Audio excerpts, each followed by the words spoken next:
నమస్తే, నేను మీ Rajendra. For the పీపుల్కి స్వాగతం. ఈ ఫర్ ద పీపుల్ టాపిక్ విషయానికి వస్తే, ప్రభుత్వం కక్షతో వ్యవహరిస్తుందా లేక బాధ్యతగా వ్యవహరిస్తుందా, నిర్ణయాలు అలానే తీసుకుంటుందా అన్నటువంటి చర్చ ప్రారంభమైంది. ఒక ప్రాథమికమైనటువంటి అంశాన్ని ప్రస్తావించదలుచుకున్నా. ఇవాళ ఉన్నటువంటి ప్రజాప్రతినిధులందరినీ వాళ్ళ క్యాలిబర్ మీద, వాళ్ళకున్నటువంటి నేపథ్యం మీద దృష్టి పెట్టి గౌరవించి ఇవాళ అసెంబ్లీకి పంపించారా, లేక ఆ పార్టీకి సంబంధించిన నాయకుడు టీడీపీ అయితే, కూటమి అయితే, ముఖ్యంగా చంద్రబాబును చూసి అలాగే పవన్ కళ్యాణ్ని చూసి కూటమి అభ్యర్థులను ఎన్నుకున్నారా, లేక ఇద్దరు నాయకుల్ని చూసే ఎన్నుకున్నారా? అలాగే వైసీపీ నాయకుడిగా జగన్మోహన్ రెడ్డి చెప్పింది కూడా నన్ను చూసి ఓటేయండి అన్నారు. మరి ఈ 75 నియోజకవర్గాల్లో గత ప్రభుత్వంలో 151 మంది అసెంబ్లీకి వచ్చారు. ఇవాళ ఉన్నటువంటి పరిస్థితి, కూటమికి 164 మంది వచ్చారు. మరి రాజకీయం చూస్తే నన్ను చూసి ఓటేయండి అన్నటువంటి నాయకుడిని చూసి ఓటేయాలా, స్థానికంగా ఉన్నటువంటి నాయకుడిని చూసి ఓటేయాలా, ప్రజలు ఎలా ఓటేస్తున్నారు అన్నటువంటి విషయం మీద కూడా కొంత అవగాహన పెంచుకోవాల్సిన అవసరం వస్తుంది. కారణం, ఇవాళ వచ్చినటువంటి అభ్యర్థులందరూ ఎవరైతే ఎన్నికల ముందు అభ్యర్థులుగా వచ్చారో, అసెంబ్లీలో అడుగుపెట్టారో ప్రజాప్రతినిధులుగా, మరి వీళ్ళందరికీ వ్యక్తిగతమైనటువంటి సమర్థత లేదా? ఒక్కరిని చూసే ఓటేశారా, నాయకుడిని చూసే ఓటేశారా, లేక ఆ పార్టీ ఇచ్చినటువంటి మేనిఫెస్టోని చూసి ఓటేశారా? ఇవన్నీ గమనించినప్పుడు ఇవాళ అనేకమైనటువంటి చర్చనీయాంశమైనటువంటి అంశాలు రోజు వస్తున్నాయి. ఒకటి, ఇవాళ అడ్డగోలుగా పార్టీ ఆఫీసులు కట్టారు కాబట్టి కూలుస్తున్నామని పాలకపక్షం చెప్తోంది. అడ్డగోలుగా కట్టిన పార్టీ ఏది? వైఎస్ఆర్సీపీ. నిన్నటి వరకు అదే పాలకపక్షం. ఆ పాలకపక్షానికి సంబంధించిన పార్టీ కొంత భూముల్ని కేటాయించి పార్టీకి అనేక చోట్ల నిర్మాణాలు చేపట్టింది. కానీ ఇవాళ స్థానికంగా ఉన్నటువంటి అమరావతి ప్రాంతంలో పార్టీ వైఎస్ఆర్సీపీ పార్టీ ఆఫీసు కనీసం మాత్రం ఫార్మాలిటీస్, పర్మిషన్స్ తీసుకోలేదు. అలాగే ప్రభుత్వ భూమిలో అడ్డగోలుగా కట్టేశారు. దట్టు నోటీసు ఇచ్చినా కనీసం మాత్రం గౌరవించలేదు. కోర్టులో కాదన్నా సరే అవన్నీ పక్కన పడేసి వైఎస్ఆర్సీపీ పార్టీ నాయకులు వాళ్ళ పార్టీ కార్యాలయాన్ని నిర్మించుకున్నారు కాబట్టి పడగొట్టేశామని పాలకపక్షం చెప్తోంది. మొత్తం మీద ఇవాళ ప్రజలు కసితో ఇవాళ ప్రభుత్వాన్ని ఎన్నుకున్నారా? ఎందుకంత కసి? ఒక్కసారి గతాన్ని గుర్తు చేసుకుంటే ఆ రోజు ఉన్నటువంటి ప్రభుత్వం మీద చాలామంది మండిపడ్డారు ఇవాళ పాలకపక్షంలో ఉన్నవాళ్ళు. అలాగే ప్రజలు ఓటేసింది కసి తీర్చుకోమనా, బాధ్యతను పెంచడానిక? ఈ ప్రశ్న కూడా ఇవాళ ప్రధానంగా మనం ఆలోచించాలి. ఒకవేళ పర్మిషన్స్ లేనటువంటి బిల్డింగ్ని పడగొడితే తప్పు కాదు. అలాగే పదే గత ప్రభుత్వ నాయకుడి మీద మొట్టమొదటి ఆయన తీసుకున్నటువంటి చర్య ఏంటి? సీఎం అవగానే అంటే ప్రజావేదికను కూల్చటం. అది ఎవరిది? ప్రజలది. ప్రజల సొమ్ముతో కట్టింది. మరి ఇవాళ పడగొట్టిన భవనాలు ఎవరివి? ఒక రాజకీయ పార్టీవి. ఆ రాజకీయ పార్టీ తనకున్నటువంటి డబ్బుతోనో లేకపోతే అధికారంలో ఉన్నప్పుడు ఉన్నటువంటి అవకాశంతోనో నిర్మించుతూ ఇంకా కొనసాగుతూ ఉన్నటువంటి పరిస్థితి. ఎనీహౌ, ఇందులో చట్టబద్ధత ఏంటి? అడ్డగోలుతనం ఏంటి? ఇవాళ ఉన్నటువంటి ప్రభుత్వం కావాలని ఆ పార్టీ ఆఫీసులను టార్గెట్ చేసిందా లేక ఏంటి అన్నదే చర్చనీయాంశం. ఈ చర్చలో మనతో పాటు పెద్దలు లక్ష్మీనారాయణ గారు విశ్లేషకులుగా ఉన్నారు. అలాగే డాక్టర్ తులసిరెడ్డి గారు కాంగ్రెస్ సీనియర్ నేత, ఇక సుధాకర్ రెడ్డి గారు టీడీపీ అధికార ప్రతినిధి. ముగ్గురికి స్వాగతం పలుకుతూ, ఎస్ తులసిరెడ్డి గారు, ఒక ప్రాథమిక ప్రశ్న అయితే వేశాను. ఎవరిని చూసి ఓటేస్తున్నారు జనము అన్నది. ఈ జనం ఆశించింది ఏంటి అన్నది కూడా ప్రధానమైనటువంటి అంశం. తులసిరెడ్డి గారు, మొదటిగా ముందు లక్ష్మీనారాయణ గారిని కొద్దిగా మనము ఒక 30 మినిట్స్లో ఆయన రిలీవ్ చేయాల్సిన పరిస్థితి ఉంది, నాకు బాధ్యత ఉంది. ఎస్ లక్ష్మీనారాయణ గారు. రాజేంద్ర గారు, మీకు తులసిరెడ్డి గారు, సుధాకర్ రెడ్డి గారు, ప్రేక్షకులకు నమస్తే. ప్రజా తీర్పు చాలా స్పష్టం. 5 సంవత్సరాలు జగన్మోహన్ రెడ్డి గారి ప్రభుత్వం అప్రజాస్వామికంగా దుష్ట పరిపాలన సాగించింది. ప్రజావేదిక కూల్చివేతతోనే అది మొదలైంది. రాజధాని నగర నిర్మాణాన్ని నిర్దాక్షిణ్యంగా ఆపుచేసింది. 3 రాజధానుల పేరుతో ప్రజల ఐక్యతకు భంగం కలిగించింది. నీటిపారుదల ప్రాజెక్టులపైన ఏమాత్రం శ్రద్ధ పెట్టకపోగా పోలవరం లాంటి జాతీయ ప్రాజెక్టును తీవ్ర సంక్షోభంలోకి నెట్టేసింది. నవరత్నాల పేరుతో పరిభ్రమిస్తూ అభివృద్ధిని, ఉపాధి అవకాశాల కల్పన, ప్రజల మధ్య ఐక్యతను, ఆ సమస్యలను పట్టించుకోకుండా బాధ్యతారహితంగా వ్యవహరించింది. కాబట్టే ప్రజలు పెద్ద ఎత్తున వాళ్ళ యొక్క మనోభావాలను వ్యక్తం చేసి బహిరంగంగా చెప్పకపోయినా ఓటు ఆయుధంతో ఆ ప్రభుత్వానికి సమాధానం చెప్పారు.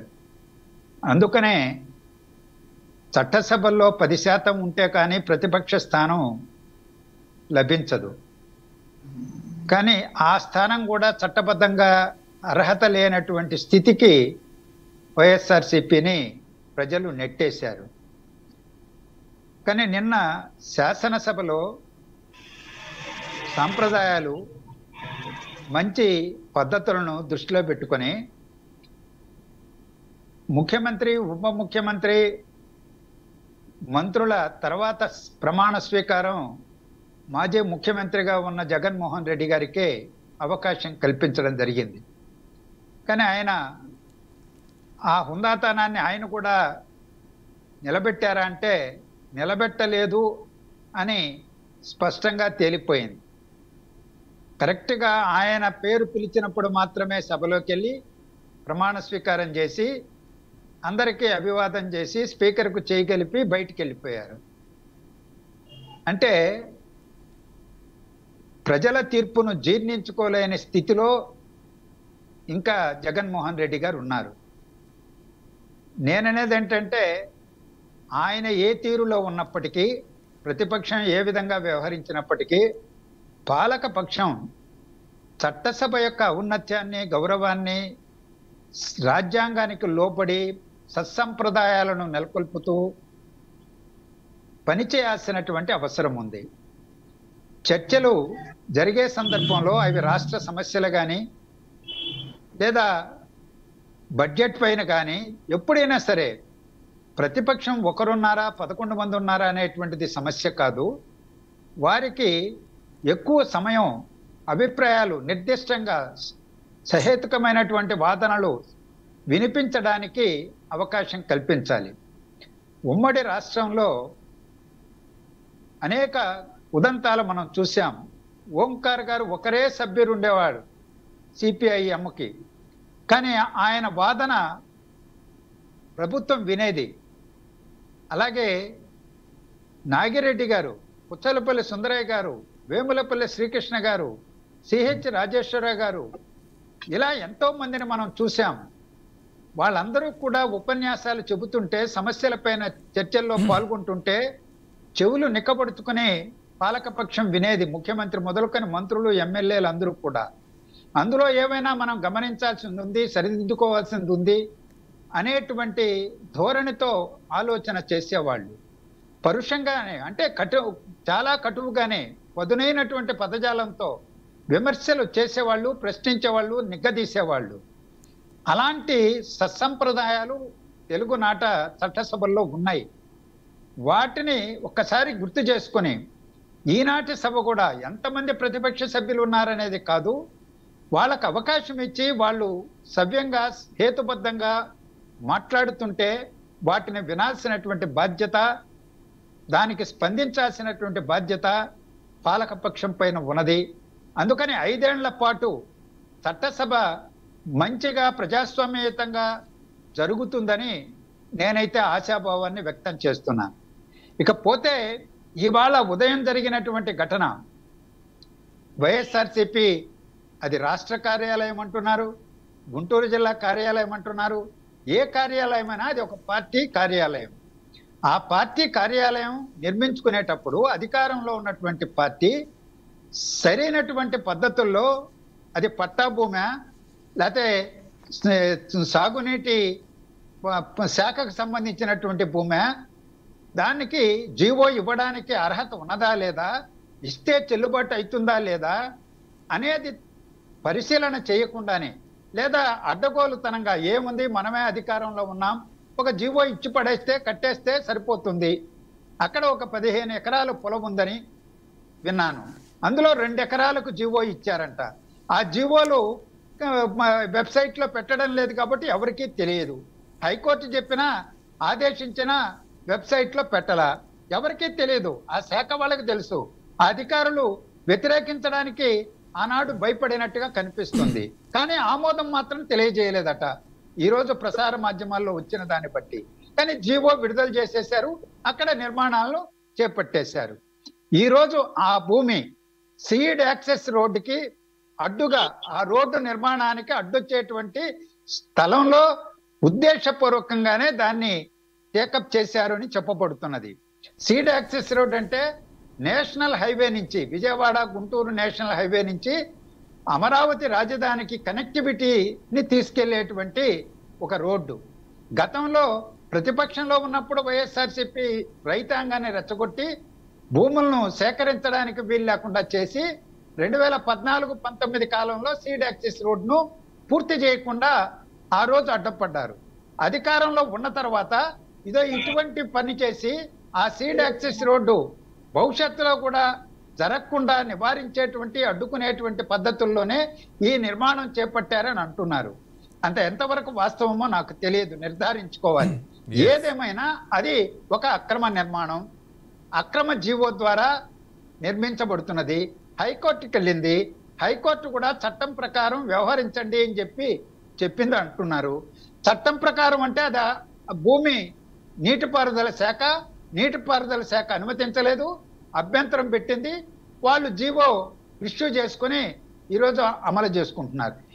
ఇది వెంటనే కూలగొట్టాలా లేకపోతే కొద్ది రోజులు ఆగాలా?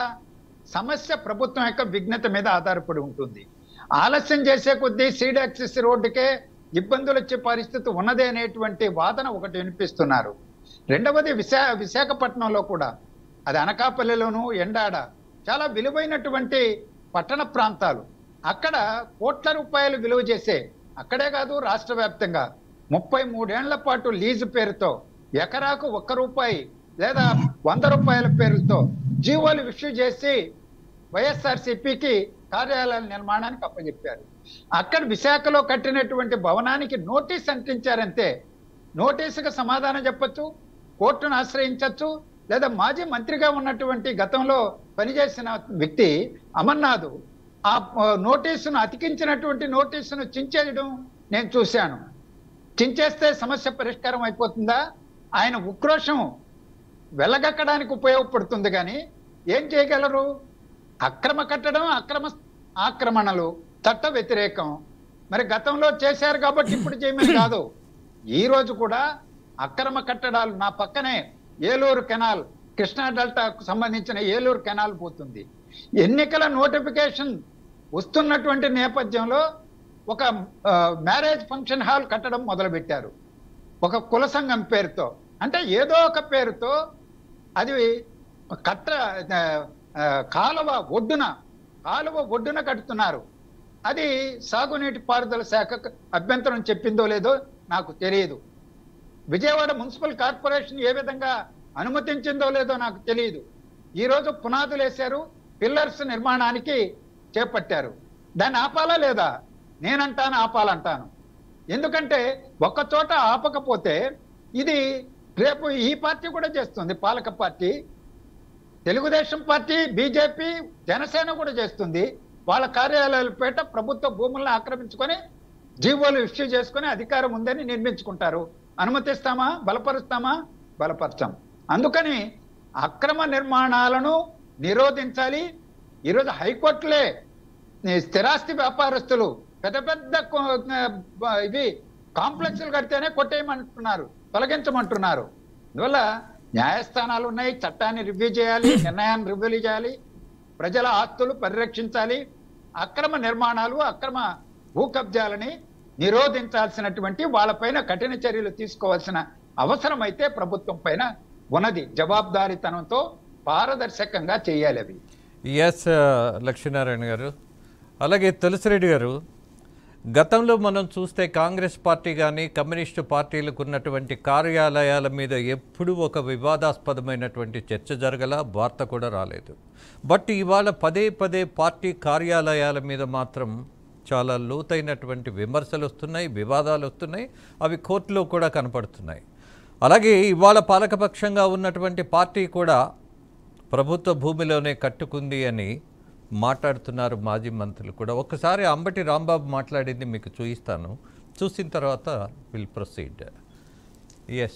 నిర్మాణంలో ఉన్నటువంటి మా భవనాన్ని నిర్దాక్షిణ్యంగా కక్ష సాధింపుతో ఈ నిర్మాణాన్ని కూల్చివేయటాన్ని ఈ రాష్ట్రంలోనే కాదు, దేశంలోనే కాదు, ఉన్న ప్రజాస్వామ్యవాదులందరూ ఖండించవలసినటువంటి అంశమని ఈ సందర్భంగా నేను మీ ద్వారా తెలియపరుస్తూ ఉన్నాను. ఇవాళ కూటమి అధికారంలో ఉండవచ్చు, మొన్నటిదాకా మేము అధికారంలో ఉన్నాం.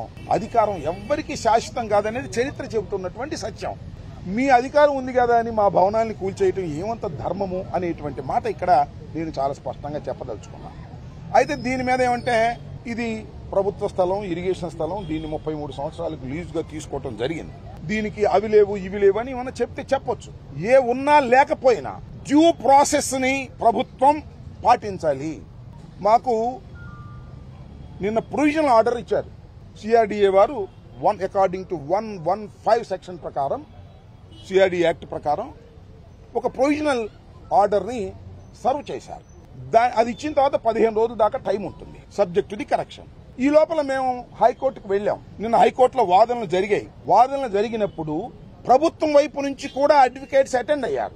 ఆనరబుల్ కోర్టులో వారు ఏం చెప్పారంటే, డ్యూ ప్రాసెస్ ప్రకారమే మేము ఫాలో అయ్యి చేస్తాము అని చెప్పారు. ఇవాళ శనివారం, రేపు ఆదివారం, ఇవాళ తెల్లారగట్ట, మళ్ళా మేము కోర్టుకు వెళ్లే అవకాశం లేదు. ఛాన్స్ తీసుకుని పగలగొట్టేశారు. ఇది కక్ష సాధింపు కాదు అని అనుకుందాం. కాసేపు మమ్మల్ని ఏమన్నారు నిన్నటిదాకా, మీరు కక్ష సాధింపు, మీరు ఆ ప్రజావేదికను కూల్చేశారు, మేము చాలా పవిత్రులు అన్నారు. మీరే అంది, ప్రజావేదిక ప్రభుత్వాన్ని, ఇది మా పార్టీది, చట్టబద్ధంగా మేము తీసుకున్నటువంటిది.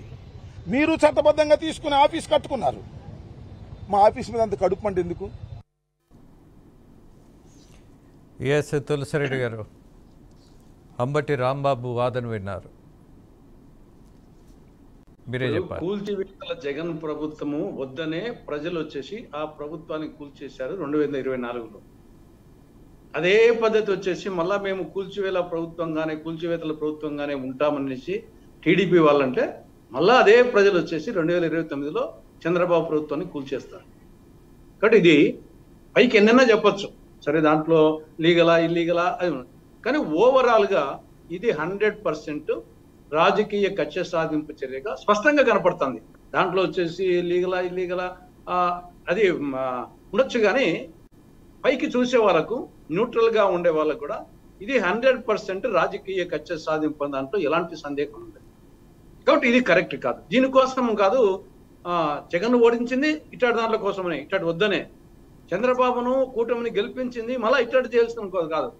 మీరు ప్రత్యేక హోదా తెప్పించండి, రాయలసీమకు ఉత్తరాంధ్రకు స్పెషల్ డెవలప్మెంట్ ప్యాకేజ్ తెప్పించండి, చట్టంలోని అంశాలు అమలు చేయండి, రాజధాని నిర్మించండి, పోలవరం నిర్మించండి అని దీనికోసం వచ్చేసి టీడీపీ కూటమి ప్రభుత్వాన్ని ప్రజలు ఎన్నుకున్నారు. కానీ నేను వస్తానే రాజకీయ కక్షలు ముందు పెట్టేసి ఈ విధంగా చేయమని చెప్పేసి ప్రజలు దీనికోసం ఎన్నుకోలేదు. కాబట్టి చంద్రబాబు నాయుడు విజనరీ అనుకుని దీనికోసం కాదు, కూల్చడంలో విజన్ అనుకోలేదు. ఆయన వచ్చేసి రాష్ట్రాన్ని డెవలప్ చేస్తాడు, ఆయన విజనరీ చెప్పేసి ఆ కోణంలో అనుకున్నారు తప్ప ఈ కోణంలో ప్రజలు వచ్చేసి ఆశించి ఆ పార్టీ ఆ కూటమికి ఓటు వేయలేదు. ఇది ఫండమెంటల్ గా ఆలోచించాలి. సరే, దాంట్లో వచ్చేసి ఇది 340 జీవో ప్రకారంగా రికగ్నైజ్డ్ పొలిటికల్ పార్టీస్ కు అటు స్టేట్ హెడ్ క్వార్టర్స్, జిల్లా హెడ్ క్వార్టర్స్ లో ప్రభుత్వ భూములు ఇచ్చడానికి చంద్రబాబు ప్రభుత్వమే జీవో పాస్ చేసింది. దాని ప్రకారమే కొన్ని పార్టీలు తీసుకున్నా, కొన్ని పార్టీలు తీసుకోలే. కాబట్టి ఇది ఆల్రెడీ వచ్చేసి ఒక జీవోనే ప్రభుత్వ పాలసీ. దానికి వచ్చేసి ఆ ప్రకారంగా ఈ భూమి వచ్చిందా లేదా అనేది ఓకే, దాని గురించి ఆ జీవో ప్రకారంగా పోయారా అనేది అది ఒక అంశం. తర్వాత అక్కడ ఒక కట్టడం కట్టుకుంటున్నారు. ఆ కట్టడం వచ్చేసి దాన్ని ఏదైనా ఇప్పుడు వచ్చేసి మరి లక్ష్మణ్ గారు చెప్పారు, ఆ సీడ్ యాక్సిస్ నాకు కూడా తెలియదు కాబట్టి ఏదన్నా ఒక డెవలప్మెంట్ కార్యక్రమానికి అడ్డు వస్తుంది ఆ నిర్మాణం అనుకున్నప్పుడు దానికి కూడా డ్యూ ప్రాసెస్ ఫాలో అయ్యి చేయాలా. కానీ అదేనా ఉందో లేదో నాకు తెలియదు. కానీ ఏది ఏమైనా ఇది దూరంగా ఉండి చూసే వాళ్ళకు ఇది చూస్తే తెల్లవారుజామునే 5 ప్రొక్లైన్లు, 5 జేసీబీలు, 2 ప్రొక్లైన్లు చేయడం అనేది ఇది ఏమాత్రం వచ్చేసి అది ఏ పార్టీ అయినా కావచ్చు, ఈరోజు ఆ పార్టీ ఉండొచ్చు, ఈ పార్టీ ఉండొచ్చు, ఇది కరెక్ట్ కాదని చెప్పేసి నా యొక్క అంతరాత్మ మాత్రము దీన్ని హర్షించడం లేదు. దానికి చట్టబద్ధత ఉందా లేదా, ఇల్లీగలా, అది different issue. Due process follow చేయొచ్చు. కానీ ఇది చూస్తే ఇది ఖచ్చితంగా 100% కక్ష సాధింపు. చంద్రబాబు నుండి ఆశించింది ఇది కాదు, ఆయన నుండి ఆశించింది చాలా ఉంది. అది చేయకుండా ఎందుకు పోతున్నాడు? ఆయన మారినా అంటే అభివృద్ధి కోసం మరింత మారినాడు అనుకున్నాం, కానీ ఈ ప్రకారంగా పోతాడని చెప్పేసి నేను అలాంటి వాళ్ళు నేను అనుకోవడం కరెక్ట్ కాదని నా అభిప్రాయం. ఎస్, కానీ రాజధాని ప్రాంతంలో, అమరావతి ప్రాంతంలోనే అడ్డగోలుగా కట్టేస్తున్నప్పుడు, అది చట్టబద్ధం కానప్పుడు, మరి అది ప్రజల కోసం ప్రభుత్వ భూమి అయినప్పుడు, మరి ఒక పార్టీ ఆఫీసు నిర్మాణంలో మీరు అన్నట్టుగా చట్టబద్ధత లేకపోతే కొంచెం ఒక పద్ధతిగా, అలాగే ప్రజలు కూడా అపార్థం చేసుకోకుండా ఒక కక్షతో వ్యవహరిస్తుందేమో ప్రభుత్వం అనే అనుమానం రాకుండా కొద్దిగా హుందాగా ప్రవర్తిస్తే సరిపోయేది కదా. అలాగే అడ్డగోలుగా అవమానం చేసినటువంటి వాళ్ళను వదిలేసి అడ్డగోలు కట్టడాల మీద అంత తొందరగా స్పందించాలా అన్నటువంటిది కూడా ప్రజలు ఆశిస్తున్నటువంటిది ఒకటి ఉన్నది. అరెస్టుల పర్వం ఎందుకు జరగటం లేదు అని, ఎందుకు వదిలేస్తున్నారు అని, ఎందుకు ఉపేక్షిస్తున్నారు అని. ఎనీహౌ చూద్దాం. సుధాకర్ రెడ్డి గారు, వైఎస్ఆర్సీపీ పార్టీ కార్యాలయాల మీద టార్గెట్ చేస్తున్నట్టుగా ప్రజలు భావించే ప్రమాదం ఉంది అని అంటున్న తులసిరెడ్డి గారి మాట కానీ, అలాగే ప్రజల నుంచి వస్తున్నటువంటి భావన కానీ, రౌడీ లాంటి మంత్రులని బూతులు తిట్టినటువంటి వాళ్ళ మీద చర్యలు తీసుకోవటం లేదు. కానీ ఈ భవనాలను పడగొడితే ప్రజలకు వచ్చే మనశ్శాంతి ఏంటి అన్నది కూడా ఒక ఆలోచన చేయాల్సిన అంశమేమో. What you say Sudhakar Reddy గారు? సార్ నమస్తే సార్. రాజేంద్ర గారు నమస్తే. మీకు, తులసిరెడ్డి అన్నకి, లక్ష్మీనారాయణ రెడ్డి అన్నకి. అయితే నేను వస్తాను, వాళ్ళిద్దరే పక్కన నాకు ఫ్రేమ్ లో ఫోటో చూసి అమ్మ ఉద్దండలో మధ్య ఉన్నానని సంతోషపడ్డాను. ఇప్పుడు ఏమైతే వీళ్ళిద్దరి మధ్య నన్ను ఇరికిచ్చేసారని భయపడతా ఉన్నాను. ఎందుకంటే వాళ్ళిద్దరు మేధావులు, వాళ్ళ మీద నాకు అపారమైన గౌరవం ఉంది. ఇప్పుడు ఎవరిని సమర్థించాలి, ఏం చేయాలి అనేది ఒకటి. అయితే మాది అంటే కక్ష సాధింపు మాత్రం కాదు అని చెప్పదలుచుకున్నాను.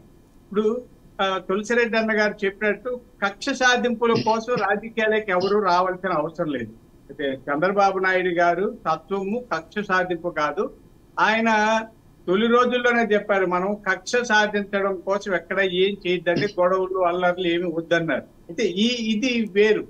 ఇక్కడ తప్పనిసరి అయ్యి కొట్టాల్సి వచ్చిందేమో అని నేను అనుకుంటున్నాను. అంటే యాక్సిస్ రోడ్డు కోసం ఇందాక లక్ష్మీనారాయణ గారు చెప్పారు, ఆ ఇంటర్నేషనల్ రోడ్డు నుంచి అప్రోచ్ రోడ్డు వచ్చే చోట ఆ రోడ్డుకి అవరోధంగా ఈ నిర్మాణాలు చేసి రేపు కార్యకర్తలు ఊరేగింపులన్నీ ఆపుతుంటే చాలా ఇబ్బందికరం అన్నది ఒకటి.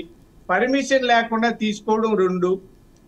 ఆ డొక్క మాణిక్య వరప్రసాద్ గారు 23వ సంవత్సరం అంటే 2023 జనవరి 5వ తేదీ ఎప్పుడు అప్లికేషన్ పెట్టారు. దాని మీద జాయింట్ కలెక్టర్ కూడా కాదు, ఇది యాక్సెస్ రోడ్డు ఉంది, ఇరిగేషన్ డిపార్ట్మెంట్ పర్మిషన్ కావాలన్నారు. ఇవేమీ కాకుండా కేబినెట్ ఆమోదించింది.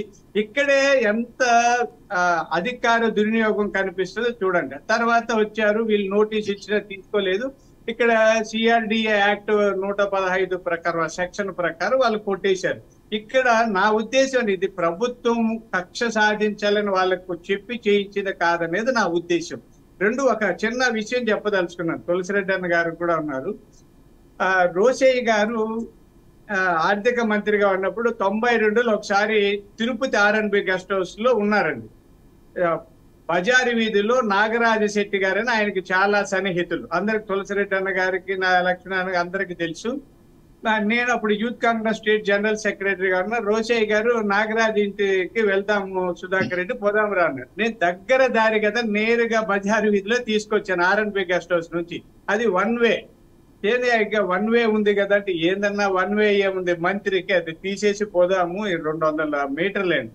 నో, రూల్స్ పెట్టాలి చేయాల్సిన మనం రూల్స్ ని ఫ్రేమ్ చేసే మనం రూల్స్ ని బ్రేక్ చేయకూడదు, తప్పు. ఇంకొక చోట పోతే తీర్థకట్ట వీధిని చాలా చుట్టుకొని వచ్చామని. ఇది ఎందుకు చెప్తున్నానంటే నిబద్ధత కలిగిన రాజకీయ నాయకులు అలా ఉంటారు. అలాగే ఒకసారి డికే సంసింహారెడ్డి గారు తిరుపతిలో ఉన్నారండి మంత్రిగా. ఒక చిన్న పని ఉండి అన్న చిన్న పని టిటిడి ఈఓ గారికి ఫోన్ చేసి చెప్పమన్నాను.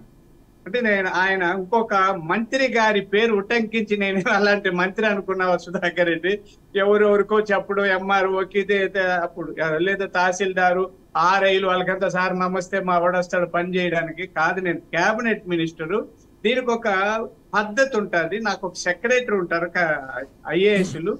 నేను అక్కడికి వెళ్ళి మా సెక్రటరీకి చెప్పి ఆయన టీటీడీ ఈఓకి చెప్పి సాయంత్రానికి ఆ పని చేసిన తర్వాత నాకు చెప్పమని చెప్పి నేను చెప్తానని. తర్వాత అప్పుడు ఆయనకు ఇచ్చిన ఒక లెటర్ లో ఈఓ గారి పేరు చేసి కాపీ టు ఈయనకు పెడితే దాని మీద కూడా చేశారు. నేను పెద్దోడా ఈఓ పెద్దోడా అంటే ఒక పద్ధతి ప్రకారం వ్యవహరించాలి అన్న నిబద్ధత ఉండాలనేది నేను పెద్ద పెద్ద నాయకుల దగ్గర నేర్చుకున్నాను. నేను కూడా తులసిరెడ్డి అన్న గారిలో కాంగ్రెస్ పార్టీలో కొంత తయారైన వ్యక్తినే. అయితే ఇక్కడ ప్రత్యేకమైన పరిస్థితుల్లో అది కూల్చక తప్పలేదు, కొట్టక తప్పలేదండి. మీరు ఇందాక అన్నారు బూతులు తిట్టిన మంత్రులందరినీ వదిలేసి ఇలా అని. ఇది తప్పనిసరి అండి. ఈ రోజు వదిలేస్తే కుదరదు కదా, రేపు అన్ని అయిపోయి బిల్డింగ్ అన్ని కట్టి ఆ రోడ్లు సుధాకర్ రెడ్డి గారు వదిలేయమని ఎవ్వరు చెప్పట్లా. తొందరపాటుగా అనిపిస్తుందేమో ప్రజలకి. భవనాలు పడగొట్టడం కంటే నేరస్తులను అవినీతి పరులను ముందు జైల్లో పడాల్సిన ప్రయారిటీ వదిలేశారా? ఇదేంటి బిల్డింగ్స్ పడగొట్టడంలో కొంత కన్ఫ్యూజన్ క్రియేట్ చేసినట్టు అవుతుంది కదా. దీని మీద నేను మా ఇంట్లో నా మిసెస్ రాధా కూడా మేము డిస్కస్ చేసాం ఉదయం నుంచి.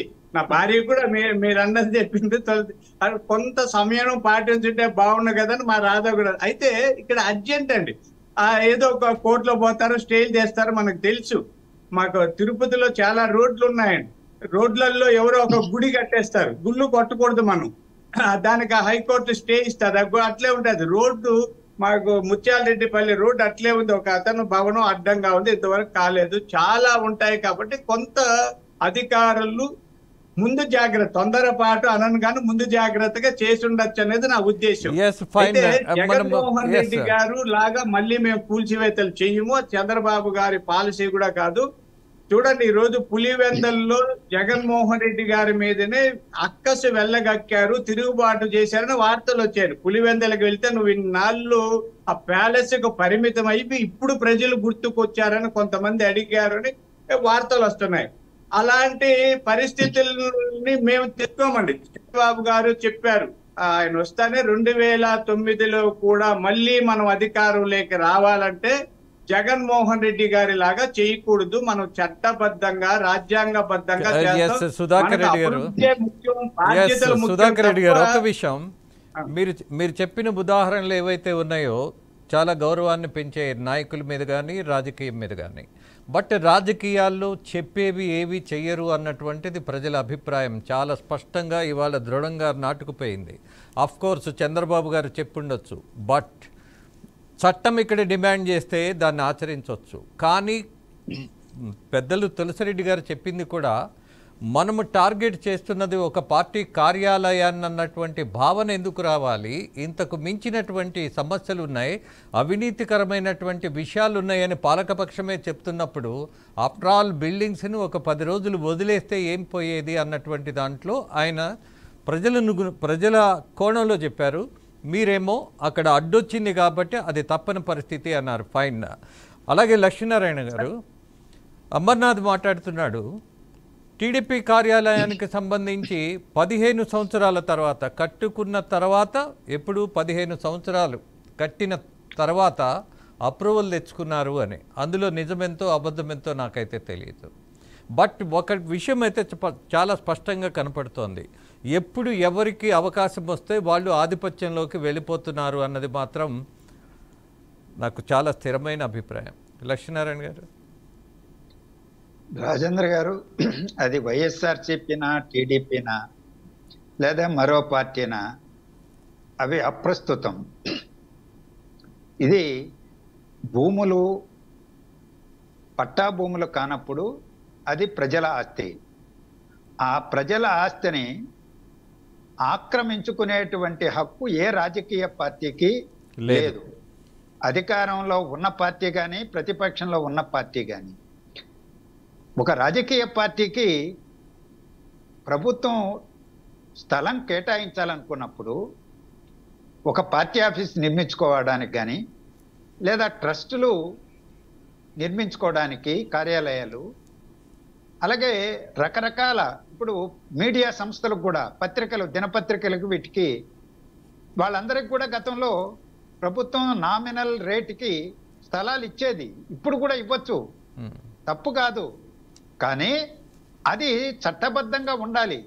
ఆ చట్టబద్ధంగా లేకుండా అధికారంలో ఉన్న పార్టీ తనకు అనుకూలంగా ఉన్నటువంటి ప్రభుత్వ భూములను ఆక్రమించుకునే ఒక విధానానికి శ్రీకారం చుడితే, దాన్ని అనుమతిస్తే ఈరోజు అరాచకమే ప్రబలుతుంది.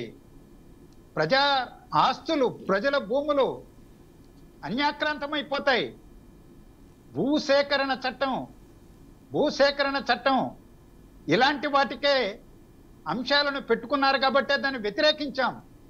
దాన్ని ఇవాళ ముఖ్యమంత్రి గారు రాగానే సంతకం పెట్టి రెండో సంతకంగా దాన్ని రద్దు చేస్తామన్నారు. ఏం చెప్పారు దాంట్లో? ఎవరైనా ఒక భూమి సమస్యను ఆ టైటిలింగ్ అథారిటీ దగ్గరికి తీసుకెళ్తే వివాదాస్పదం అనేటువంటి దాని కింద ఒక బుక్లో నమోదు చేస్తారట. అది ఒక ఆర్డీఓ స్థాయి అధికారికి పంపిస్తారట. ఆయన విచారణ చేస్తాడంట. ఆయన దేని మీద ఆధారపడి విచారణ చేస్తాడు?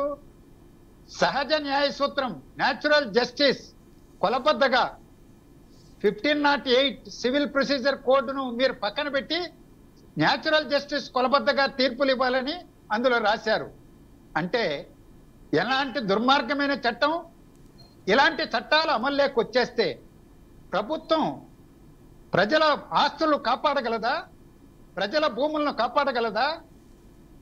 అది ఇరిగేషన్ కావచ్చు, కుంట చెరుంబోకులు కావచ్చు, అటవీ పరంబోకులు కావచ్చు, ఏవైనా కావచ్చు. అందుకని ప్రజల ఆస్తిని ఎవరు ముట్టుకున్నా చట్ట వ్యతిరేకంగా కఠినంగా శిక్షించాల్సిందే. కఠినంగా శిక్షించాల్సిందే. అందులో రాజీ ఉండాల్సిన అవసరమే లేదంటాను. ఈ రోజు అధికారంలో ఉన్నటువంటి కూటమి పార్టీలు చేసిన ఇదే టోన్లో మాట్లాడతా నేను. తులసిరెడ్డి గారు, లక్ష్మీనారాయణ గారు వాదన విన్నారు. తులసిరెడ్డి గారు, ఇవాళ ప్రభుత్వం మీద ప్రధాన బాధ్యత ఉన్నది. అనూహ్యమైనటువంటి గెలుపు ప్రజలు ఇచ్చిన తర్వాత ప్రజల ఎక్స్పెక్టేషన్స్ కూడా చాలా హైలీ ఎక్స్పెక్టేషన్స్లో ఉంటారు.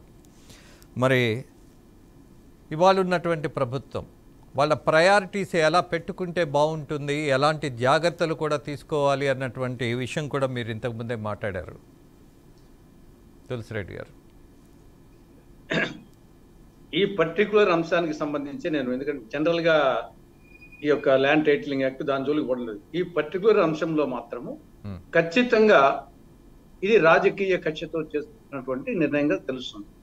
దీంట్లో వచ్చేసి ఆడ ఇల్లీగల్గా ఉంటే దానికి డెఫినెట్గా వచ్చేసి నోటీస్ ఇవ్వచ్చు, దానికి ప్రజలను ఎడ్యుకేట్ చేయొచ్చు. ఈ విధంగా వచ్చేసి అది ఇరిగేషన్ డిపార్ట్మెంట్కు సంబంధించింది, ఈ విధంగా వయలేషన్ జరిగింది, ఈ విధంగా సీడ్ యాక్సిస్ రోడ్డుకు అడ్డంగా ఉంటుంది, ఇది వచ్చేసి అని దాన్ని అదే ఎడ్యుకేట్ చేసి వాళ్ళకి అర్జెన్సీ ఏం కాదు కదా. ఇప్పుడు ఇమ్మీడియట్గా వచ్చేసి ఏదో ఒక నిర్మాణానికో ఒక దానికి ఇబ్బంది కలుగుతుంది, అర్జెన్సీ ఏం కాదు. అర్జెన్సీ కానప్పుడు 12వ తారీఖున ప్రమాణ స్వీకారం, 22వ తారీఖు మార్నింగ్ 10 రోజుల్లో వచ్చేసి తెల్లవారుజామున అది చూసే వాళ్ళకి వచ్చేసి మనము జగన్ ఎంత సరిపోకున్నా, జగన్ ప్రభుత్వం మీద ఎంత విమర్శలు చేసినా, అప్పుడు ఆ దుష్ట ప్రభుత్వం వద్దని అనుకున్నా కానీ మళ్ళీ అదే కోణంలో ఇల్లు అంతకంటే మించిపోతుందని చెప్పేసి ప్రభుత్వ ఆస్తులను కాపాడాలా, ఓకే అంత. కానీ ఇక్కడ ప్రభుత్వ ఆస్తులను కాపాడాలి అనే ఉద్దేశం కంటే ఇది రాజకీయ కక్ష అనేది ఎక్కువ కనపడుతుంది కాబట్టి అది ఆ కోణంలో మాత్రం నాకు అనిపిస్తుంది ఇక్కడ మాత్రం. దాంట్లో తులసిరెడ్డి గారు, గత ప్రభుత్వంలో అధికారులను మనము చాలా వేలెత్తి చూపించాం కదా, మరి ఇవాళ ప్రభుత్వంలో కూడా అధికారులు లొంగిపోయి పాలకపక్షానికి సంబంధించిన కక్షను తీర్చేటటువంటి దాంట్లోనే వాళ్ళు కొంత హద్దు మీరారని భావించాలా? అధికారులు వచ్చేసి ఇంకా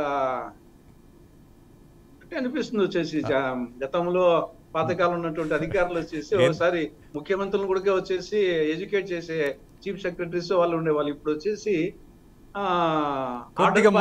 కొద్దిగా మొహాట పడుతున్నారు తులసిరెడ్డి గారు, కొంచెం మొహాట పడుతున్నారు మీరు అధికారుల మీద కామెంట్ చేయడానికి. పోన్లే అన్నట్టు ఫైన్. ప్రయారిటీస్ ఏం తీసుకోమంటారు? పోనీ జైల్లో వెయ్యాలి కదా వీళ్ళని అని జనం అడుగుతున్నారు. సంక్షేమం, మౌలిక సదుపాయాలు, రూపాయి రాక రూపాయి పోక, ఇవన్నీ ఒక నిరంతర ప్రాసెస్. ఒక రోజు కూడా ఆలస్యం చేయకుండా చేయాల్సిన కార్యక్రమాలు. సంక్షేమాన్ని ఇప్పుడు రేపు జూలై 1వ తారీఖున వచ్చేసి పెన్షన్స్ ఇవ్వాలి, సామాజిక పెన్షన్స్ ఇవ్వాలి, మామూలు పెన్షన్స్ ఇవ్వాలి, ఉద్యోగుల జీతాలు ఇవ్వాలి. దానికి దాదాపు 10,000 కోట్ల రూపాయలు అవసరం వస్తుంది. దాన్ని ఏ విధంగా సమీకరించుకోవాలనేది ఒకటి. సూపర్ 6 చెప్పారు, దాన్ని ఏ విధంగా అమలు చేయాలి. తర్వాత రాజధాని పూర్తి చేయాలా, మన రాజధాని పోయించారు, అమరావతికి పోలవరం పోయించారు, దాన్ని ఏ విధంగా ఎన్ని మంచి కార్యక్రమాలు, ఆడికి ఫీల్డ్ విజిట్, దీనికి ఫీల్డ్ విజిట్. ఇంకా కేంద్రంలో వచ్చేసి నుండి ప్రత్యేక హోదా కానీ, బుందేల్ఖండ్ తరహా రాయలసీమకు ప్యాకేజీ కానీ, ఇంకా ఇమీడియట్ గా 9th షెడ్యూల్ 10th షెడ్యూల్ ఆడ కూడా వచ్చేసి రేవంత్ రెడ్డి వచ్చారు. కొంచెం మంచి కంజీనియల్ వాతావరణం ఉంది. ఇమీడియట్ గా వచ్చేసి ఈ యొక్క స్పీడ్ వచ్చేసి అక్కడ చూపిస్తే బాగుంటుంది. ఈ కూల్చే స్పీడ్ ఆ యొక్క నిర్మాణాత్మక రంగాల్లో 9th షెడ్యూల్ 10th షెడ్యూల్ అంశాలు వచ్చేసి అనేక ఇన్స్టిట్యూషన్స్ ఇంకా రాలేదు. దాని గురించి కూర్చొని అటువంటి దాని మీద కాన్సన్ట్రేట్ చేసి స్పీడ్ పెంచితే బాగుంటుంది. కానీ స్పీడ్ పెంచాల్సి తులసిరెడ్డి గారు, మీరు చెప్పారు ప్రాధాన్యాలు ఏంటి అని. ఫైన్, అది ఎటు ప్రభుత్వం ఆచరిస్తుంది, తప్పదు. బట్ వన్ థింగ్, ఇవాళ మీ గతంలో కూడా మీరు అనేకమైనటువంటి విశ్లేషణలు చెప్పినప్పుడు ఈ నాయకుడి భాష బాగోలేదు, ఈ నాయకుడి పద్ధతులు బాగోలేదు, వీళ్ళ వాదన చాలా దుర్మార్గంగా ఉంది, వీళ్ళ తీరు ఏమాత్రం ప్రజాస్వామికంగానే కాదు మానవత్వంతో కూడా కూడింది కాదు అన్నటువంటి విశ్లేషణలు అందరూ ఇచ్చినటువంటి పరిస్థితి ఉంది, ఇంక్లూడింగ్ మై సెల్ఫ్. బట్ మరి ప్రజల్లో ఒక ఎక్స్పెక్టేషన్ ఉంటుందిగా, వీళ్ళ మీద ఎందుకు చర్యలు ఇవాల్టికి కూడా ఒక మాజీ మంత్రి, మరి వాళ్ళు రాజకీయాల్లో ఎలా మరి జనము ఒప్పుకుంటున్నారో నాకు అర్థం కాని అంశం. కానీ బట్ వాళ్ళ భాషకి అడ్డుకట్ట వేయకపోతే, వాళ్ళ ధోరణికి కనీసం మాత్రం చర్యలు లేకపోతే చట్టం మీద కానీ ఇవాళ ఉన్నటువంటి ప్రభుత్వం మీద కానీ గౌరవం ఉండే పరిస్థితి ఉంటుందా? ఆ ఒక్క అంశాన్ని చెప్పండి. ఇప్పుడు నిన్న వచ్చేసి శాసనసభలో చంద్రబాబు నాయుడు గారు ఆయన చాలా హుందాగా వచ్చేసి జగన్ కు ఆయన వచ్చేసి ముఖ్యమంత్రి, డిప్యూటీ చీఫ్ మినిస్టర్, మంత్రుల తర్వాత ప్రమాణ స్వీకారం చేసే అవకాశం ఇవ్వడము, జనరల్ గా ఎమ్మెల్యే ఆల్ఫాబెటికల్ సంఖ్య కాకుండా ఆ విధంగా చంద్రబాబు నాయుడు గారు హుందాతనాన్ని అందరూ హర్షించారు. దానివల్ల ఆయన ఇమేజ్ అమాంతం పెరిగింది. అదేవిధంగా ఆయనకు వచ్చేసి లోపలికి వచ్చి దానికి చేయడం కానీ ఇవన్నీ. కాబట్టి ప్రజలు ఎప్పుడు వచ్చేసి ఇప్పుడే కాదు, యుగాలుగా తరతరాలుగా ఎప్పుడు కూడా ధర్మము అధర్మము, సత్యము అసత్యము, రౌడీజము, దుర్మార్గము సన్మార్గము, దుర్మార్గాలు ఎప్పుడు వచ్చేసి ప్రజలు ధర్మాన్ని, సన్మార్గాన్ని, న్యాయాన్ని ఇది ఎప్పుడు హర్షిస్తారు. యుగాలుగా ఇది మానవ సహజం. వచ్చేసి సత్య హరిశ్చంద్ర గురించి ఈనాడు ఎందుకు అనుకుంటున్నాము, సత్య హరిశ్చంద్రును, శ్రీరామచంద్రుని గురించి. కాబట్టి ఇది ఎవరైనా సరే తాత్కాలికంగా వచ్చేసి రౌడీలు, బూతుపాటలు మాట్లాడే వాళ్ళు అదేదో వీళ్ళలో ఇచ్చాం. కానీ ఫైనల్ గా మళ్ళీ వీళ్ళు వేసినోడు ఇంటికి పోయిన తర్వాత మన పిల్లమే చెప్తుంది నీకు బుద్ధి ఉంది అని చెప్పేసి లేసామని చెప్పేసి. కానీ అప్పుడైనా మారుతాడు. కాబట్టి ఎప్పటికైనా సరే మంచి హుందాతనమే చట్టం తన పని చేయాల్సిందే. చట్టం వచ్చేసి రౌడీల పట్ల, దుర్మార్గుల పట్ల, అవినీతి పట్ల చేయాల్సిందే. అది దాంట్లో ఎలాంటి రిలాక్సేషన్ వద్దు. కానీ అది కక్ష సాధింపు చేస్తున్నారు అనే ఒక అట్మాస్ఫియర్ క్రియేట్ చేయకూడదు. ఆ అట్మాస్ఫియర్ జగన్మోహన్ రెడ్డి ఇంత ఘోరంగా ఓడిపోయేదానికి అతను అనేక సంక్షేమ కార్యక్రమాలు ఇవన్నీ అమలు చేసినా గానీ ఫైనల్ గా ఒక వాతావరణం వచ్చేసి ప్రతి వాడు ఆ కక్ష సాధింపును వచ్చేసి ఈవెన్ సంక్షేమ పథకాల లబ్ధి పొందిన వాళ్ళు కూడా హర్షించలే. ఇది మంచి పద్ధతి కాదు. ఏంది రౌడీజము, ఏంది దుర్మార్గము, ఏంది అరాచకము, దీనికి ఇదే అని, ఏంది అశాంతి ఇది సమాజంలో అని లబ్ధి పొందినోడు కూడా ఆ దాన్ని హర్షించలేదు కాబట్టే ఇంత ఘోరంగా ఓడిపోవడం జరిగింది. కాబట్టి అది ఎవరికైనా వర్తిస్తుంది. జగన్మోహన్కైనా, మీకైనా, నాకైనా, ఎవరికైనా సరే, చంద్రబాబుకైనా వర్తిస్తుంది. కానీ దీన్ని దృష్టిలో పెట్టుకొని కొంత తొందరపాటు చర్యలు లేకుండా ఎక్కడ శీఘ్రం వేగం పెంచాలా, ఎక్కడ వచ్చేసి జాగ్రత్తగా పోవాలని కొంచెము ఎందుకంటే ఆయన అనుభవజ్ఞుడు, వయసు రీత్యా కానీ అనుభవ రీత్యా కానీ. మిగతా వాళ్ళు వచ్చేసి కొందరు యంగ్స్టర్స్ గా ఉండొచ్చు, కొంత ఆవేశం ఉండొచ్చు. కానీ ఆవేశము అనుభవము కలిసి ఉండాలి పరిపాలనలో. వచ్చేసి కేవలం ఆవేశం అంటే పనికిరాదు, అనుభవము ఇవన్నీ ఉండాలా. అవి ఆయనకు ఉన్నాయి కాబట్టి కొంచెము ఈ విషయంలో తొందరపడినారేమో అని నాకు అనిపిస్తుంది. ఎస్, నిజమే. మీరు అన్నట్టు పాలకపక్షానికి ఒక బాధ్యత ఉంటుంది. చట్టాన్ని గౌరవించాల్సిన అవసరం చాలా ఎక్కువ ఉంటుంది. అలాగే కక్షపూరితమైనటువంటి చర్యలుగా ఏవి కనపడకుండా తీసుకోవాల్సిన జాగ్రత్తలు కూడా ఉంటాయి. One thing I would like to ask you, Tulasireddy గారు, మీ అధ్యక్షురాలు ఇవాళ అసెంబ్లీలో ఉంటే చాలా బాగుండేదేమో, రాజకీయానికి కొత్త అర్థం, కొత్త సంతకం లేదా కొత్త వాదం చాలా బాగుండేదేమో అని నాకు ఒక అభిప్రాయం ఉంది. వాట్ యు సే? నిజంగా ఇప్పుడు అసెంబ్లీలో వచ్చేసి వివిధ పార్టీల ప్రాతినిధ్యం ఉంటే, లక్ష్మణ్ గారు కూడా చెప్పుకుంటారు, గతంలో వచ్చేసి ఇండిపెండెంట్లు మంచి వక్తలు ఉండేవాళ్ళు, సిపిఐ, సిపిఎం, మిగతా జైపాల్ రెడ్డి, తర్వాత వచ్చేసి వెంకయ్యనాయుడు, ఇటువంటి వాళ్ళు, సుందరయ్య, వీళ్ళు వచ్చేసి ఉన్నప్పుడు నీలం సంజీవ రెడ్డి లాంటి వ్యక్తి ఉండేవాడు, అక్కడనే వచ్చేసి తిరుమల నాగిరెడ్డి ఉండేవాడు, బాబు అమర్దులు వచ్చేసి. కాబట్టి వివిధ పార్టీల ప్రాతినిధ్యం ఉంటే డెఫినెట్ గా వచ్చేసి అది ఒక వివిధ రకాల పూల మొక్కలతో ఒక పూదోట ఉంటే ఎంత ఆహ్లాదకరంగా ఉంటుందో, అసెంబ్లీలో కూడా రకరకాల అన్ని పార్టీల ప్రాతినిధ్యం ఉంటే వాళ్ళు కూడా మాట్లాడుతూ ఉంటే చాలా బాగుంటుంది. ఆ నేపథ్యంలో డెఫినెట్ గా మా పార్టీ తరఫున ఒక ప్రాతినిధ్యం ఉంటే బాగుండేది. మిగతా మేమే కాదు, ఈవెన్ సిపిఎం, సిపిఐ, మిగతా పార్టీలు, లెఫ్ట్ పార్టీలు వచ్చేసి వాళ్ళు నిరంతర పోరాటాలు చేసేవాళ్ళు, సమస్యల మీద అందరికంటే ఎక్కువ పోరాడే వాళ్ళు వచ్చేసి. కాబట్టి డెఫినెట్ గా అసెంబ్లీలో ఆ విధంగా ఉంటే మంచిది, బాగుండేది. ఆ విధంగా లేకపోవడం కూడా బాధాకరమే. ఎవరో ఒకళ్ళు ఉండటం కంటే షర్మిల గారు ఉండటం అనేది, బికాజ్ అసెంబ్లీలోనే కొన్ని విషయాల మీద చాలా లోతుగా చర్చ జరిగే అవకాశం కూడా ఉండుండేది. రెండోది, బహిరంగ సభల్లో చాలా ధైర్యంగా మాట్లాడినటువంటి అంశాలు అవసరమైనప్పుడు అసెంబ్లీలో ఎత్తి మాట్లాడి వాటికి సహేతుకమైనటువంటి కారణాలు జోడించి ఆమె గనక వాదన చేసుంటే ప్రజల పక్షాన అది మిస్ అయ్యామేమో అనిపిస్తోంది. అందుకే అడిగాను.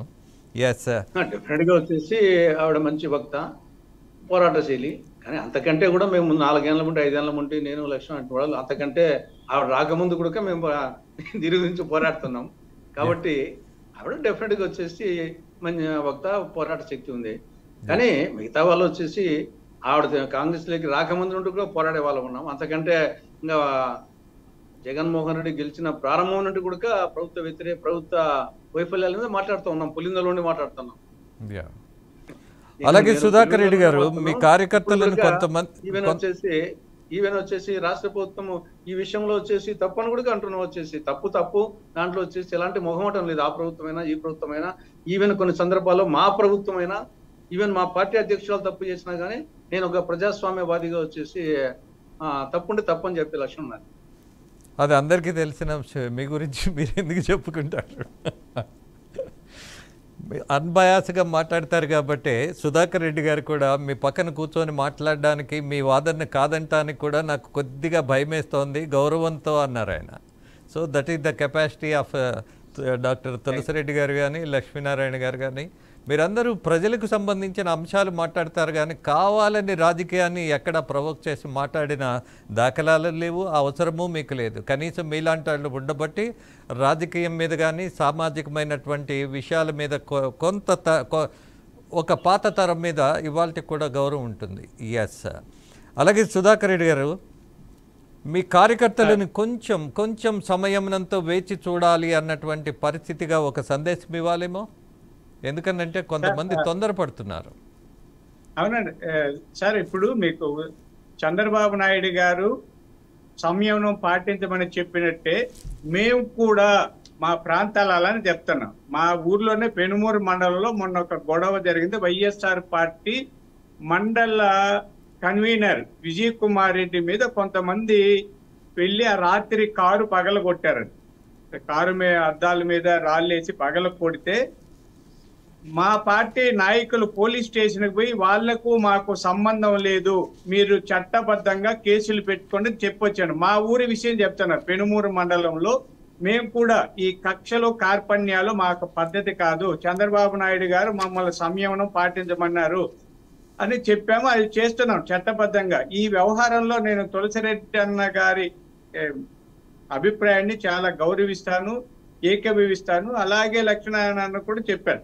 ఇక్కడ సంయమనం పాటించాలన్నది కరెక్టే, అన్యాయాల అక్రమాలు చూస్తూ వదిలేయకూడదు అన్నది కరెక్టే అండి. ఇవన్నీ కూడా సమయస్ఫూర్తితో అప్పటికప్పుడు కొన్ని నిర్ణయాలు తీసుకుంటుంటాం. విమర్శలు సద్విమర్శలు ఉంటాయి.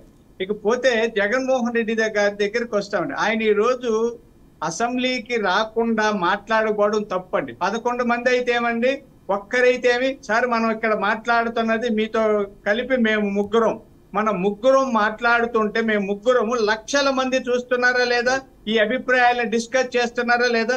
నేను ఒకసారి ఒక మీటింగ్ ఆల్ ఇండియా రేడియో ఒక పేరు పెద్ద ఆయన్ని తీసుకొచ్చాను. ఆ రోజు ఇంకా కొంత జనం ఎక్కువ మంది రాలేదు. సార్ ఎక్కువ మంది రాలేదు క్షమించండి ఈ రోజు ఏదంటే నవ్వాడు ఆయన. నాకు జనాలతో పని ఉంది, మైక్ ఉందా అని అడిగాడు. ఎందుకంటే నేను రోజు మైక్ ముందర మాట్లాడి నాకు జనాలతో ఏం పని, నేను ఊహించుకుంటా లక్షలాది మంది జనం నా మాటలు వింటున్నారన్న దృష్టితో నేను మాట్లాడుతుంటాను. ఏం ఇబ్బంది పడే, ఎవరు లేకపోతే నువ్వు ఎదురుగా కూర్చో, నువ్వు లేకపోయినా మైక్ పెట్టి వెళ్ళిపో అన్నారు. ఇది ఎందుకు చెప్తున్నానంటే భావ ప్రచారానికి లక్షల మంది కోట్ల మంది అవసరం లేదు. మీ మాట కరుగ్గా చురుగ్గా న్యాయబద్ధంగా సహేతుకంగా ఉంటే లక్షల మంది ప్రజలు దాన్ని వింటారు.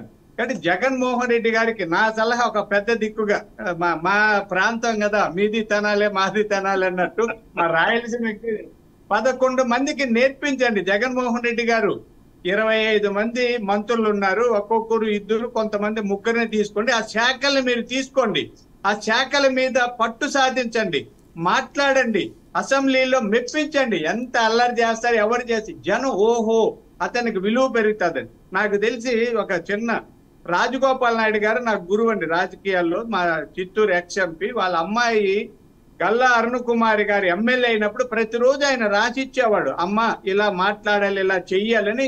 చానబట్టి తరబీదు చేస్తే ఆమె 4 సార్లు ఎమ్మెల్యే అయ్యి మంత్రి అయ్యారు, రాణించారు.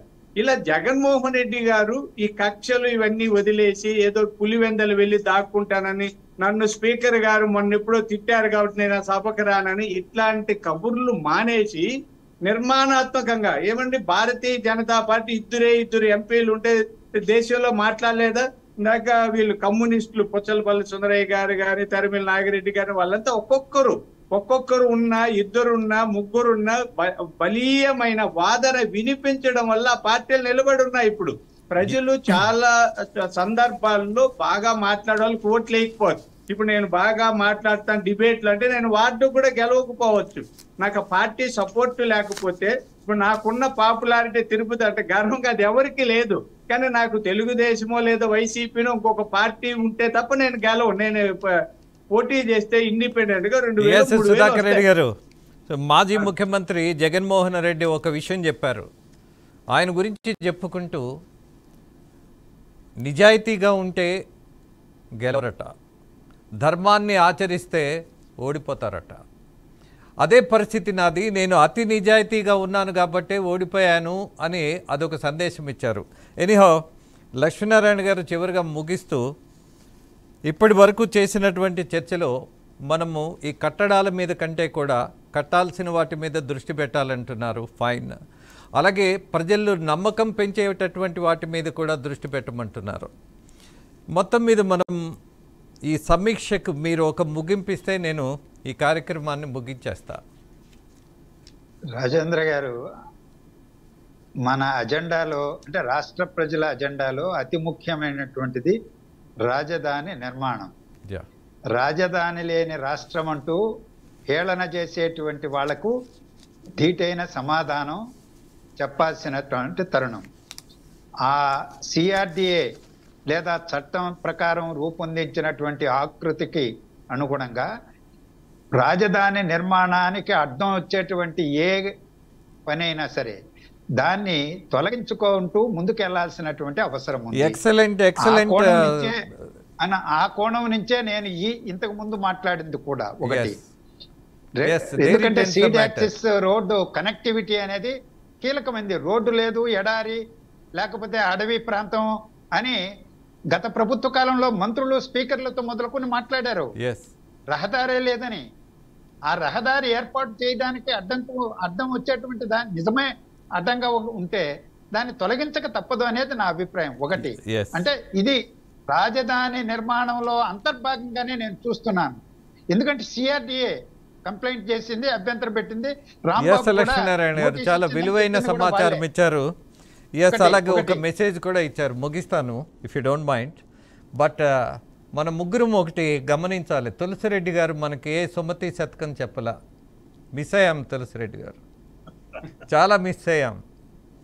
ఎనీహౌ ఒక మంచి చర్చ చేశామన్న తృప్తితో ముగిస్తూ మీ అందరికీ ధన్యవాదాలు తెలియజేస్తూ మీ రాజేంద్ర.